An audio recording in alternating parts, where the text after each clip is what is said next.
প্রিয় দেশবাসী, আসসালামু আলাইকুম। আপনারা দেখেছেন যে গতকালকে আমাদের নির্বাচন শেষ হয়েছে এবং একটা দিন যেতে না যেতেই গতকালকে নির্বাচনের প্রাথমিক যে ফলাফল, সেই ফলাফল যখন দেয়া শুরু হয়েছে তখন থেকে শুরু করে এখন পর্যন্ত অনবরত আমাদের নেতাকর্মীদেরকে হুমকি দেওয়া হচ্ছে, তাদের উপরে হামলা করা হচ্ছে, তাদের বাড়িঘর দোকানপাটে হামলা করা হচ্ছে। এমন অনেকে আছেন যারা তাদের ভয়ে এখন বাড়িতে থাকতে পারছেন না এবং আমাদের অনেক নেতাকর্মীরা এখন আমাদেরকে বারবার ফোন দিচ্ছেন যে রাতের অন্ধকারে যেন তাদেরকে কেউ শনাক্ত যখন করতে পারবে না তখন তারা তাদের জায়গা থেকে হামলাগুলো বেশি করে চালাচ্ছেন। একটু আগে আমার ইউনিয়নের আরেক প্রান্তে 2 নম্বর ওয়ার্ড গুঞ্জরমারি বাজার সংলগ্ন, সেখানে আমার ওয়ার্ড সেক্রেটারির বাড়ি, সেই জায়গায় ওয়ার্ড সেক্রেটারির বাড়ি ঘরে বিএনপির ছেলেপেলে গিয়ে সন্ত্রাসী কায়দায় মিছিল নিয়ে গিয়ে সেখানে হামলা চালিয়েছে, তাদের উপর আক্রমণ করেছে। আমরা এখানে আমাদের ক্ষমতার জন্য রাজনীতি করতে আসি নাই। আমাদের নেতাকর্মীদের গায়ে স্পর্শ করার আগে সেটা আমাদের শরীরের উপর দিয়ে যাইতে হবে। তাই এখন রাত প্রায় 11টা বাজতে চলেছে। আমি আমার ওই নেতাকর্মীর বাসার দিকে যাচ্ছি। আমরা দেখতে চাই যে বিএনপির নেতাকর্মীরা তারা কত বড় সন্ত্রাসী হইতে পারে, কত হামলা করতে পারে, রক্ত ঝরাইতে পারে, জীবন নিতে পারে। আমরা আমাদের জায়গা থেকে এটা দেখতে চাই। আমি নিজে এখন সেখানে যাচ্ছি, আমরা কয়েকজন মিলে যাচ্ছি, দেখি তারা আমাদেরকে হামলা করুক, আমাদেরকে মারুক, তারপরে আমাদের নেতাকর্মীদেরকে স্পর্শ করতে হবে। তারা মনে করেছে তাদের জায়গা থেকে যে তারা বিজয়ী হয়েছে, এখন তারা আরেকটা স্বৈরাচার কায়েম করবে, নব্য স্বৈরাচার হবে। কিন্তু আমরা আমাদের জায়গা থেকে স্পষ্ট করে একটা কথা বলতে চাই যে এই বাংলাদেশে এটা আমরা আর হইতে দিব না, হওয়ার সুযোগ দেয়া হবে না। প্রয়োজন হলে আমরা কালকে থেকে আবার রাজপথে নামবো।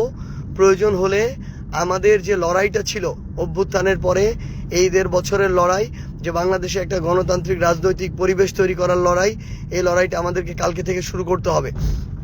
আমরা আমাদের সকল নেতাকর্মীদেরকে আমি আমার জায়গা থেকে স্পষ্ট করে বলতে চাই, 11 দলীয় জোটেরও আপনারা যারা রয়েছেন আপনাদেরকে স্পষ্ট করে বলতে চাই, আমরা আমাদের জায়গা থেকে শুধু আমাদের দলীয় রাজনীতিটা করি, আমরা মানুষের রাজনীতি করি। এটা যদি কারো সহ্য না হয়, কেউ যদি শুধুমাত্র আমরা একটা দল করি দেখে, একটা জোটে অংশগ্রহণ করেছি, ভোটে অংশগ্রহণ করেছি দেখে কেউ যদি মনে করে যে আমাদেরকে মারা, রক্তাক্ত করা, হামলা করা বৈধ হয়ে গিয়েছে, তাহলে তাদের বিরুদ্ধে আমাদের নামতে হবে। এরা আবার আরেকটা নব্য স্বৈরাচার কায়েম করতে চায়। আমি আমার জায়গা থেকে স্পষ্ট করে আপনাদেরকে বলি, বিন্দু মাত্র ভয় পেলে চলবে না। তারা তাদের জায়গা থেকে অন্যায় করছে, অপরাধ করছে, জুলুম করছে, ভয়টা তারা পাবে, কিন্তু আমাদের ভয় পেলে চলবে না। আমরা যেন মাথা উঁচু করে সম্মানের সাথে যে রাজনীতি করে আসছি, আমরা আমাদের জায়গা থেকে সেই রাজনীতিটা করে যাব। আমি আমার জায়গা থেকে এইটুকু আপনাদেরকে কথা দিচ্ছি যে আমার পঞ্চগড় 1 আসনের যে কোনো জায়গায় যে কোনো নেতাকর্মীকে যদি আঘাত করা হয় আমাকে জানাবেন, আমি ছুটে যাব সেখানে। আমরা ওই রাজনীতি করতে আসি নাই যে ঘরে বসে থেকে রাজনীতি করব। সৃষ্টিকর্তা মহান আল্লাহ আমাদের সুযোগ দিয়েছেন এই বয়সে আপনাদের প্রতিনিধিত্ব করার। আপনারা 1,68,000 মানুষ সেই আস্থাটুকু রেখেছেন।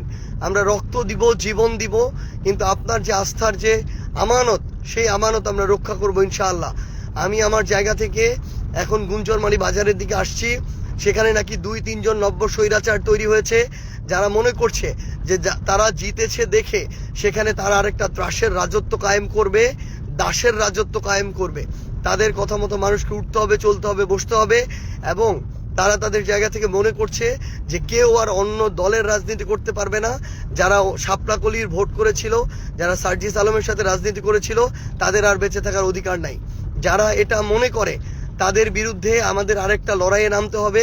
এই লড়াইটা হচ্ছে আগামীতে নব্য কোনো স্বৈরাচার তৈরি না হতে দেওয়ার যে লড়াই, সেই লড়াই।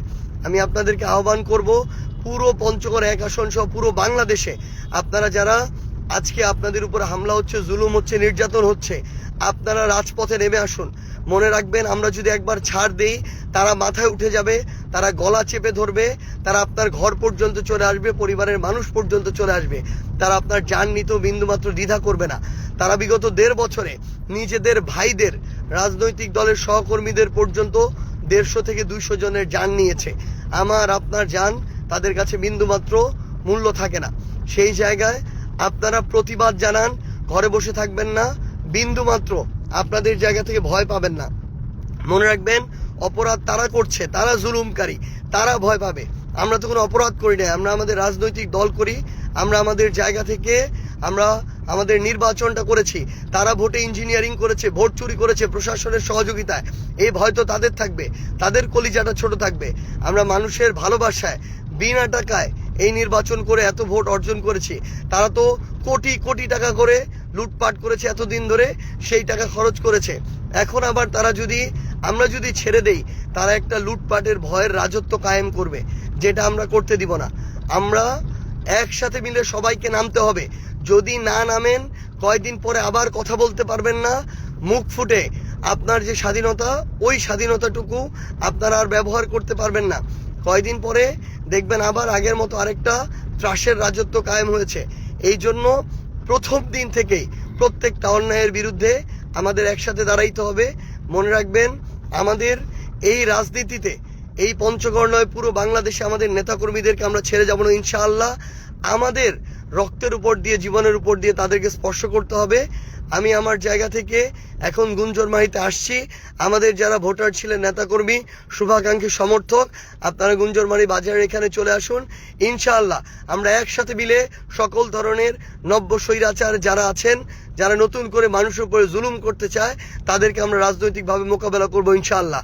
আর প্রশাসনকে স্পষ্ট করে একটা কথা বলি, প্রশাসন যদি ক্ষমতার দালালি করার জন্য প্রশাসন হন, যদি বসে বসে নাটক দেখার জন্য প্রশাসন হন, যদি তোষামত করে বড় পদ পদবি পাওয়ার জন্য, ওই লবিং করার জন্য আপনারা সকল অন্যায় মুখ বুজে সহ্য করেন, তাহলে আপনাদের মতো মেরুদণ্ডহীন, ব্যক্তিত্বহীন মানুষদের এই প্রশাসন ছেড়ে দেওয়া উচিত। আমি আপনাদেরকে আহ্বান করব, আপনারা আপনাদের ওই শপথের মূল্য দিন। আপনারা এই দেশের সাথে আপনাদের যে কমিটমেন্ট, সেই কমিটমেন্টের মূল্য দিন। দয়া করে আপনার পেশার যে পেশাদারিত্ব, যে ইমানি দায়িত্ব, সেটার আপনারা মূল্য দিন।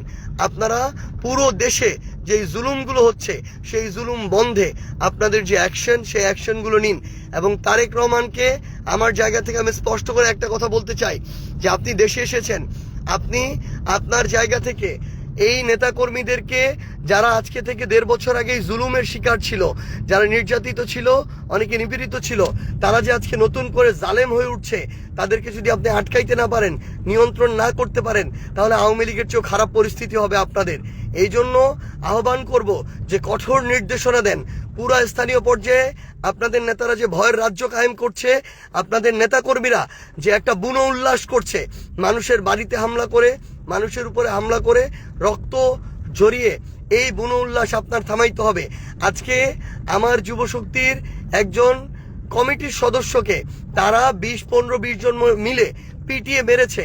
মারার পরে তাকে আবার পুলিশে ধরিয়ে দিয়েছে, আবার মিথ্যা মামলার নাটক সাজাচ্ছে যে মাদকের মামলা দিবে, আক্রমণের মামলা দিবে, আবার নাটক করে একজন গিয়ে হসপিটালে ভর্তি হয়ে থাকে। এই ধরনের নাটক করে যদি আপনারা মনে করেন যে বাংলাদেশে আরেকটা ভয়ের রাজ্য কায়েম করবেন, আমি শুধু আপনাদেরকে সতর্ক করে দিচ্ছি, এখানে অভ্যুত্থানের প্রজন্ম, অভ্যুত্থানে অংশ নেওয়া সবাই এখনো বেঁচে আছে। এই মানুষগুলো 16 বছর এর আগে সহ্য করেছিল, এবার কিন্তু 6 মাসও সহ্য করবে না। আমি আপনাদেরকে সতর্ক করে দিচ্ছি, এর আগে শেখ হাসিনা ভারতে পালিয়ে গিয়েছে, এমন অনেকে আছে যারা অপরাধ করে পার পেয়ে গিয়েছে, কিন্তু আমাদের ওই অভিজ্ঞতাগুলো আগে ছিল না বলে এটা হয়েছে। এখন সেই অভিজ্ঞতা আছে, কেউ পার পাবে না, কেউ পালানোর সুযোগ পাবে না। একদম স্পষ্ট করে বলে দিচ্ছি, আপনারা সবাইকে সতর্ক করে দেন।